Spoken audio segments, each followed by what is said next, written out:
Stephen here with Armed Culture, bringing you news related to the Second Amendment regarding self-defense and the violent world happening around us, reminding you to stay prepared and vigilant at all times.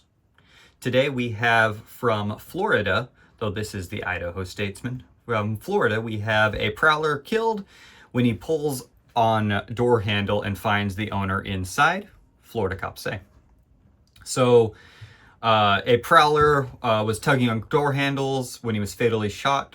It looks like the victim was in his car when, let's see, so they say the car door when he was fatally shot, the owner seated behind the wheel, according to the investigation. The victim was armed and and started to shoot as the two brawled in the yard.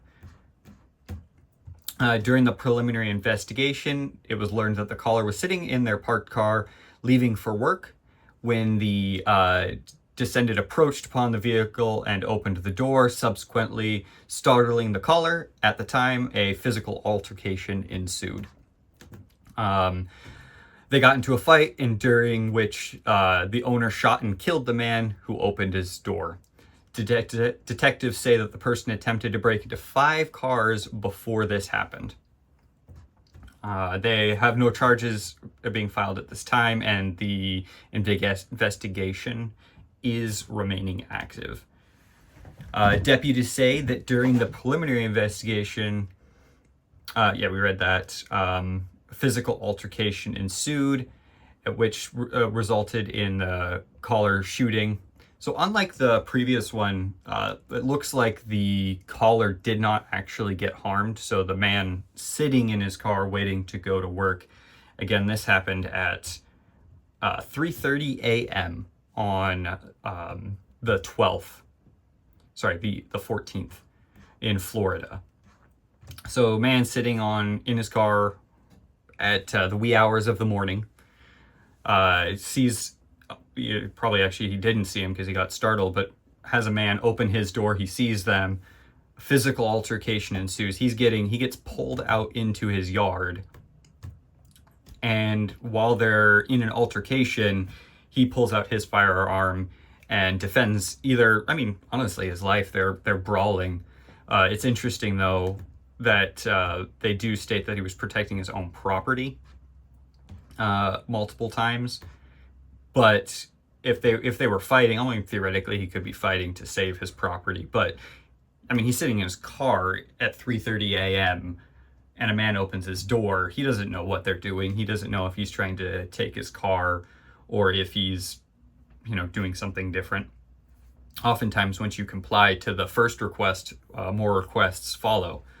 But we don't know necessarily. Unfortunately, the man is dead for breaking into a person's car.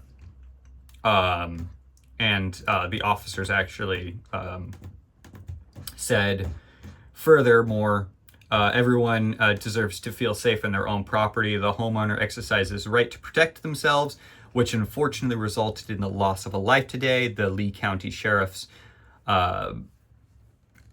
said in a news release. So it's kind of already looking like the sheriffs are going, hey, this looks like it was a pretty cut and dry self-defense. Man sitting in his car, 3:30 a.m. I find it hard to believe that it wouldn't be found as self-defense, but who knows, something more could come out. But this is another one happening wee hours of the morning. You're just headed to work, and somebody's trying to either steal your car or worse. Who knows? Last one was from a teen. This one, they didn't release the age of the carjacker. But hey, seems pretty self-explanatory. Don't try to steal people's property, especially when they're sitting right there inside of it. But get down in the comments below. Let me know what you think about this particular one, whether or not the man was justified in protecting his property, or if you see it more of he's protecting his life. In my opinion, protecting your property, because your property often allows you to live the life you currently live. He uses that work car to probably make it to work, which is what he was doing that morning. So in theory, he is protecting his livelihood, therefore his life. But let me know what you think about the idea of possibly using a firearm to protect your property, or if you feel it is also protecting your life in this scenario. If you could do me a huge favor and smash that like button. If you want more news related to the Second Amendment, subscribe. This is Armed Culture. My name is Steven, bringing you news related to the Second Amendment and self-defense and the violent world around us, reminding you to be prepared at all times. Talk to you soon.